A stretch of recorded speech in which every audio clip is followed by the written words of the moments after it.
ఫైనల్గా చేద్దామా వద్దా అని చెప్పి ఒక వీడియో చేద్దాం అనుకుంటున్నాను. అదేంటి అంటే ఫిట్నెస్ రిలేటెడ్. చాలామంది నేను ఎంత తింటున్నా లావ్ అవ్వట్లేదు అంటారు కొంతమంది. ఇంకొంతమంది ఏమో నేను ఏం తినకపోయినా లావ్ అయిపోయినా అంటారు. సో ఏం తినకపోయినా లావ్ అయిపోయినా అన్న వాళ్ళ కేటగిరీ ఒకసారి కన్సిడర్ చేద్దాం. వీళ్ళు ఏం చేస్తారంటే జనరల్గా ఫ్రెండ్స్తో బయటకు వెళ్తారు. ఫ్రెండ్స్కి బయటకు వెళ్ళాక డెనీ చేయలేమని చెప్పి ఒక నైస్గా ఒక పేస్ట్రీ తింటారు, తర్వాత ఒక బర్గర్ తింటారు. సో కడుపు నిండిపోతుంది.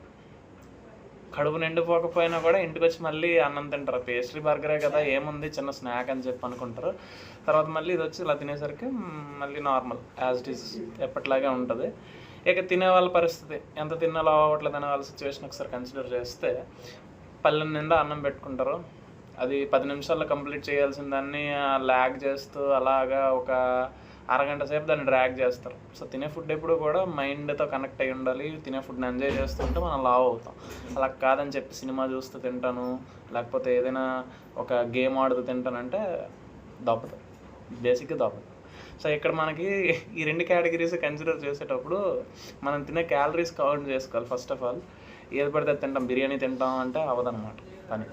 మనం సన్నబడాలి అంటే మన ఫుడ్ కూడా కరెక్ట్గా ఉండాలి, కరెక్ట్గా ఫైబర్ ఉండాలి, కరెక్ట్గా ప్రోటీన్ ఉండాలి. అన్నీ బ్యాలెన్స్డ్గా తింటేనే మనం సన్నబడతాం. లావ్ అవ్వాలన్నా కూడా సేమ్ ప్రాసెస్.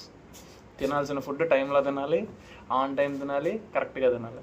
అది ప్రాసెస్ అన్నమాట, అది పద్ధతి. సో ఈరోజు